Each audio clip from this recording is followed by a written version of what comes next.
¡Señor Gaucho! ¡Señor Gaucho! ¡Hola! ¿Hay alguien? ¿Qué pasa, querido? ¿No me dejas dormir la siesta? Ya estás viejo, Megatron. Te destruiré y te venderé como chatarra. ¡Chatarra tu abuela! Señor Gaucho, nos enviaron del campamento de novatos para hablar con usted. Nos dijeron que es un guía y que nos ayudaría a conocer la zona. Ah, sí, aunque la ayuda no es gratis. Vengan más tarde con un paquete de yerba, preparamos unos mates y hablamos. Bueno, ya tenemos el mate listo. Como son novatos, seguro que se van a querer adentrar a cualquier lugar. Así que sí, necesitan un guía. Pero antes que nada necesitan conocer un poco sobre la zona. Les voy a tratar de explicar cómo surgió este lugar en base a lo que se puede interpretar de diferentes documentos que se encuentran en la red y lo que he escuchado en otras fogatas charlando con otros stalkers. Así que arranquemos esos mates y vamos a explorar la zona. La zona de exclusión, o simplemente la zona, es el área de 30 kilómetros que se estableció alrededor de la central nuclear de Chernóbil tras el desastre ocurrido en 1986 y que se amplió con el segundo desastre ocurrido en 2006, que para entender esto último vamos a tener que conocer un poco de historia.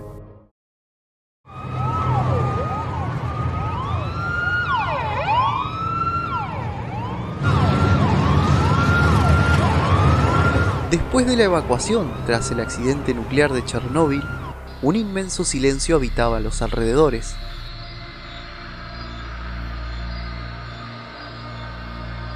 Sin la presencia de los humanos, la naturaleza tomaba el control sobre todo. Entre los edificios que rodean Pripyat, los árboles crecen sin restricciones, y la fauna animal abarca grandes terrenos. Mientras las historias sobre el fracaso nuclear dejaban una mancha en el mundo, los humanos no tenían razones para adentrarse en esta área. Sepultados estaban los recuerdos intactos de lo que alguna vez pudo ser una ciudad habitada. Pero donde unos vieron un lugar inhabitable, otros vieron la oportunidad perfecta para empezar a desarrollar estudios.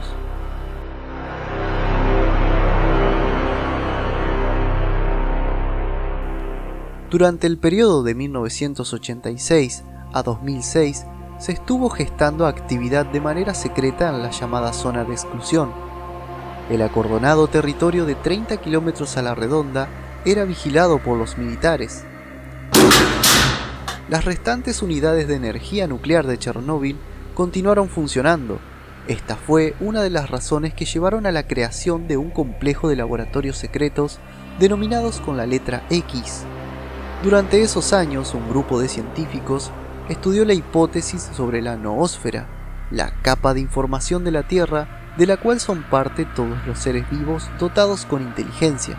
Para poner a prueba esta teoría elaborada por Vladimir Vernadsky, crearon el generador de radiación Kaimanov, una fuente de radiación psíquica con el cual se realizó un experimento para influir en un objeto ubicado en el otro hemisferio de la Tierra.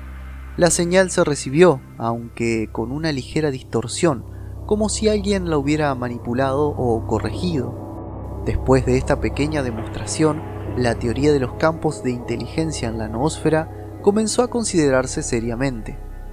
A medida que avanzaban las investigaciones, descubrieron que los seres vivos tienen la capacidad de generar radiación psíquica dirigida. En el laboratorio X-16 ubicado en Yantar y X-18 ubicado en el Valle Oscuro, se creó un emisor biológico. Este tiene forma de cerebro gigante y fue trasladado al laboratorio X-10 ubicado en la zona de radares en el Bosque Rojo. El mismo fue visto por primera vez tras los eventos de Shadow of Chernobyl. Las muestras biológicas fueron irradiadas con un campo de información de intensidad variable, generando mutaciones en animales y sujetos de prueba. They're changing. The mutation, it's too fast. Cut the injection and administer the poison now. Oh, their faces. It's too late. Run! Oh, crap. Oh my god, what is that? What? But it can't be true. That fast of a mutation on a genetic level is impossible. No. No, get away from me!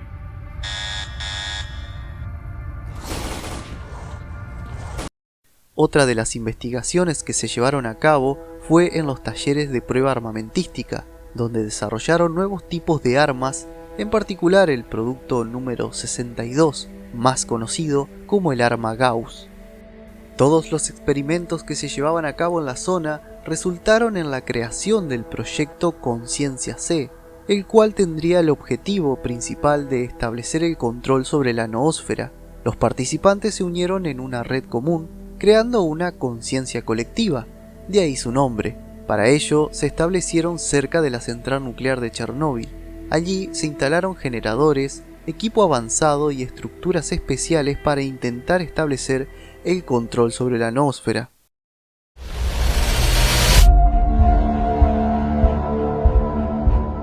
Es así como llegamos al 10 de junio de 2006, una fecha significativa. Conciencia C ya llevaba años investigando en la zona, y ese día sería especial, ya que se llevaría a cabo un experimento. Parecía que todo iba bien, pero ese día, siendo las 14:33, el experimento se salió de control. Sin explicación alguna, se produjo un avance de la noósfera sobre la Tierra. La zona de exclusión se iluminó con una luz muy intensa y brillante. Durante ese momento, un silencio se hizo presente y se podían ver las nubes evaporarse en el cielo. La calma duró unos cuantos segundos y entonces...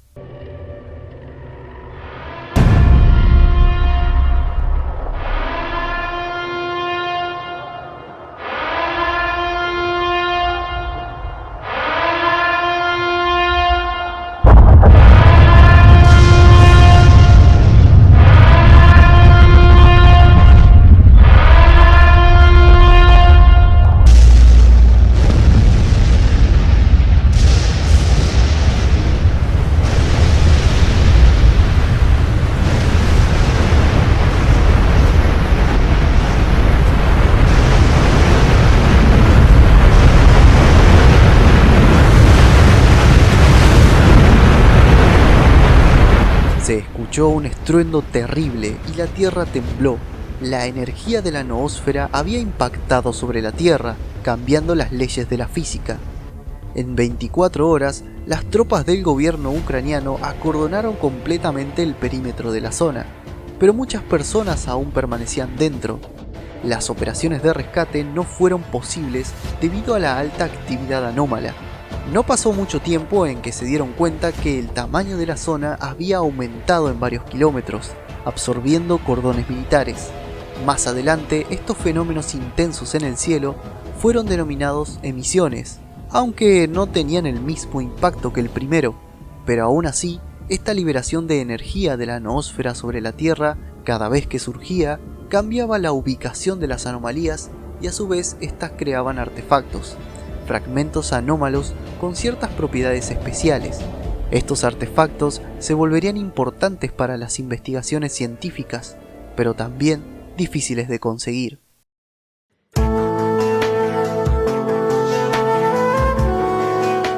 Entre 2007 y 2008 se registra que la zona sigue creciendo. La causa del desastre nunca fue comprendida en su totalidad.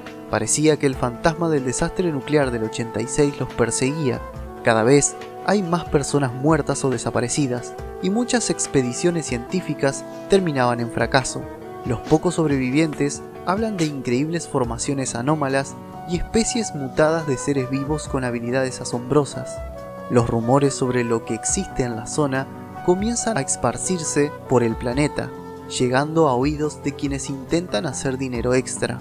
Gente que no tiene su lugar en el mundo tienen ahora la excusa perfecta para adentrarse a la zona.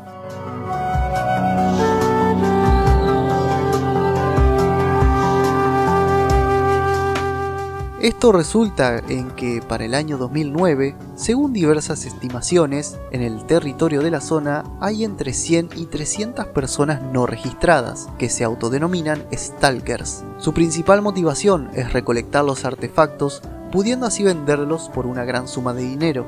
Muchos de estos Stalkers comienzan a unirse en grupos, surgiendo así diferentes facciones.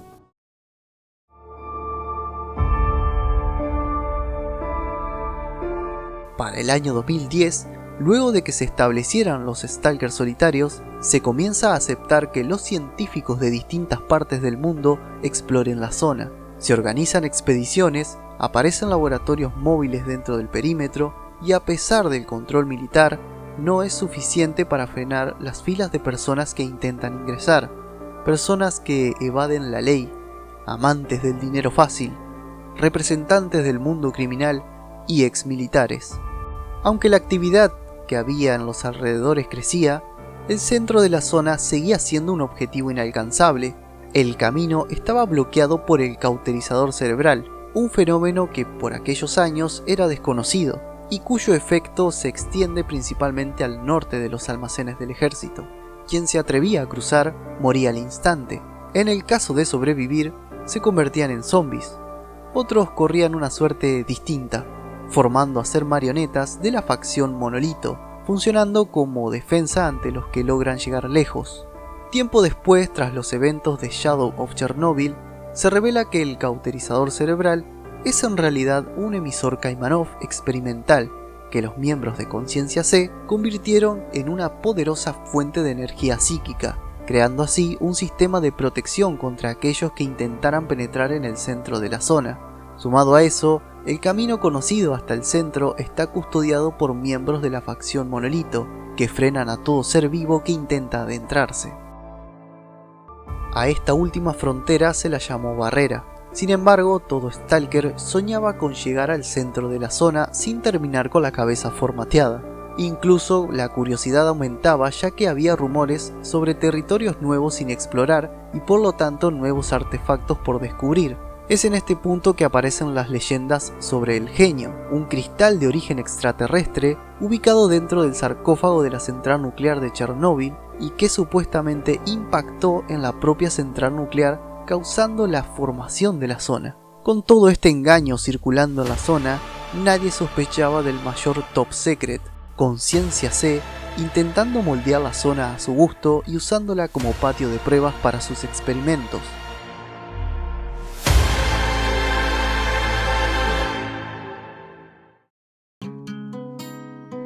Pero dejando esa aclaración aparte, llegamos al año 2011, un año intenso debido a que la parte accesible de la zona ha sido explorada casi por completo. Los Stalkers han alcanzado su punto máximo y se han formado distintas facciones. Entre estas se encuentran la facción Deber, formado por exmilitares y voluntarios, y su contraparte Libertad, formada por Stalkers anarquistas y militares desertores. Ambas facciones inician un enfrentamiento para ganar influencia en la zona, un enfrentamiento no solo ideológico, sino que también para ganar su territorio y asentar sus bases. En medio de esta lucha, los militares que custodian el perímetro comienzan a tener más interés en los sucesos dentro de la zona, participando de forma activa, uniéndose a estas facciones, o de manera pasiva, vendiéndole armas y suministros. Por otro lado, los bandidos empezaban a ser más notorios, llegando a establecerse en campamentos, ya que ganaban mucho dinero robando a los Stalkers. La carrera por ganar dinero con los artefactos y la lucha por los territorios hizo que otra facción más surgiera, los mercenarios. Este grupo se encargaba de hacer el trabajo sucio por grandes cantidades de dinero. La gente con alto poder adquisitivo que no quería mancharse las manos en la zona, contrataban mercenarios. A su vez, los diferentes grupos locales comenzaron a pedir sus servicios, desde científicos, otros Stalkers, incluso hasta los comerciantes. Estos últimos ya se habían asentado en la zona y se encargaban de comprar y vender todo lo que los Stalkers encontraban. No solo se comercializaban artefactos, sino también armas, equipo avanzado para exploración y cualquier accesorio que pudiera ser útil para recorrer la zona. Toda esta actividad sentó las bases de lo que veríamos en los siguientes años, pero entre todo eso ocurrió algo inesperado.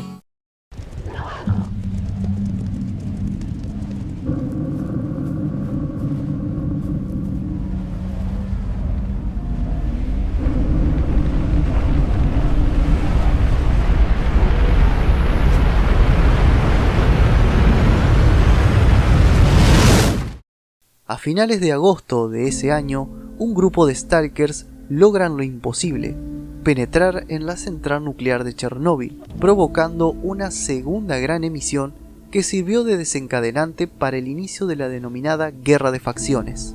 Esta nueva emisión había cambiado la apariencia de la zona. Habían surgido enormes campos de anomalías que cerraron el acceso a algunos territorios, atrapando a los desafortunados Stalkers que rondaban esas áreas. Otros lugares, hasta entonces desconocidos, por el contrario se abrieron. Uno de estos fue la ciudad de Limansk, por la que inmediatamente comenzaron a luchar Deber y Libertad.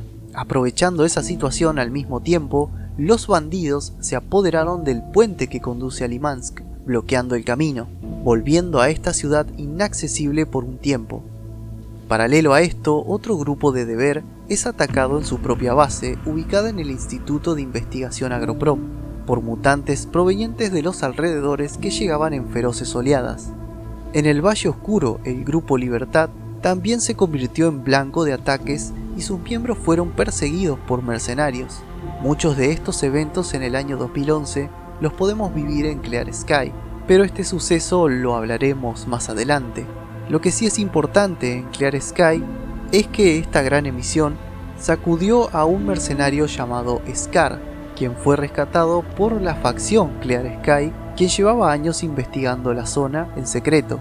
Los miembros de Clear Sky convencieron a Scar de investigar quién estaba detrás de las constantes emisiones que se provocaban desde el centro de la zona, llevándolo así a un enfrentamiento final en donde se desata una tercera gran emisión como defensa ante la invasión a la central nuclear de Chernóbil.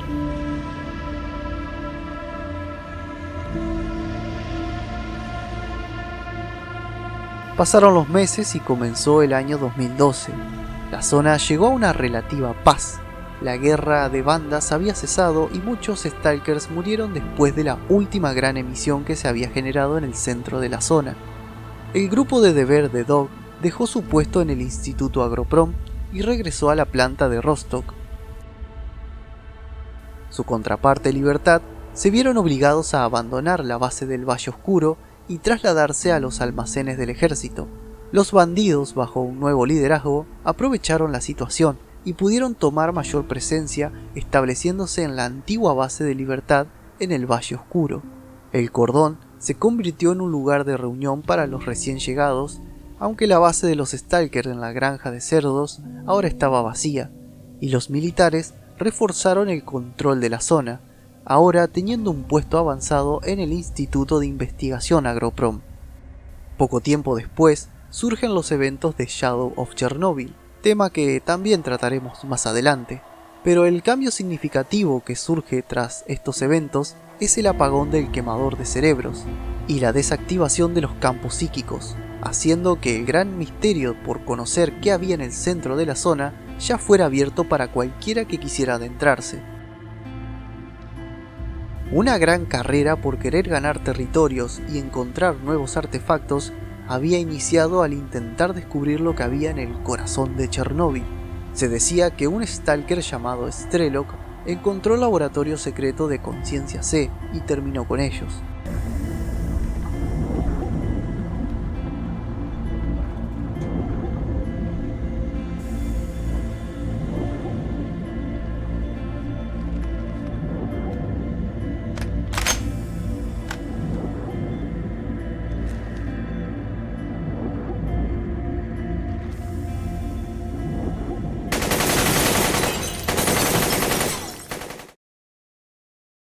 Obviamente, la zona se defendió por última vez con una cuarta gran emisión.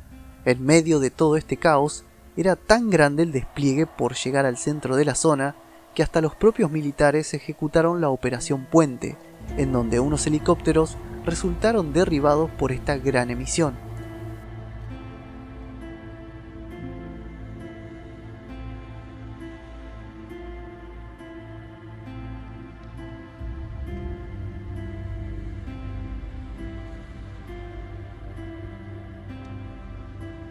Obligando al gobierno a recuperar las cajas negras de cada uno para entender lo que ocurrió y enviando a un agente encubierto a la zona para realizar el trabajo, evento conocido como Call of Pripyat.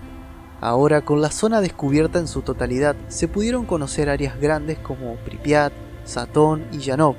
aunque todavía se comentan de áreas que no han sido exploradas y misterios que aún quedan por resolver. No se sabe si la zona seguirá expandiéndose o si acaso al mundo realmente le importa un lugar destruido por el hombre. Siempre recuerdo las palabras de Sidorovich cuando vine por primera vez al campamento. La zona ahora no es solo un área circular de varios kilómetros de diámetro con una planta de energía nuclear en el centro. Es muy extraño, más bien una cosa extraña. Yo dudo que alguien en el mundo pueda darme alguna respuesta correcta. Tengo la impresión de que la zona no es parte de este mundo, es bastante diferente. Un mundo aparte, extraño y peligroso, y condenadamente atractivo para estar ahí. Y tú sabes por qué, porque cualquiera puede volverse rico con suerte, y tú puedes adentrarte al centro de la zona y aprovechar para hacerte la mayor cantidad de dinero.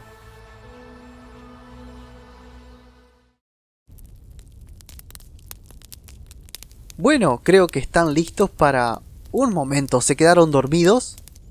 Es que hicimos misiones toda la mañana para poder comprar esta pistola con 6 balas a Sidorovich. Pero lo que les conté es importante. Sí, lo sabemos, señor, solo que nos ganó el cansancio. Bueno, demasiada charla por hoy. Terminen de descansar, yo tengo algo pendiente que hacer. Meter en cintura a los Decepticons. ¡Por favor, no me hagas daño! ¡No hay prisa, mega bruto! ¡Te juro por tu madre que uno de estos días te voy a dar tu merecido! El microscopio hace grandes los problemas, pero también los hace pequeños. El que no arriesga no gana. No me hagas enfadar porque te voy a dar tus cocos y los vas a querer con ginebra y solo hay vodka. No estoy bromeando, por favor. Yo no quiero morir tan joven y sin haber amado. Hagan algo rápido, por favor. No quiero morir, no quiero morir, no quiero morir. Siempre hay un marica en todas las series de televisión.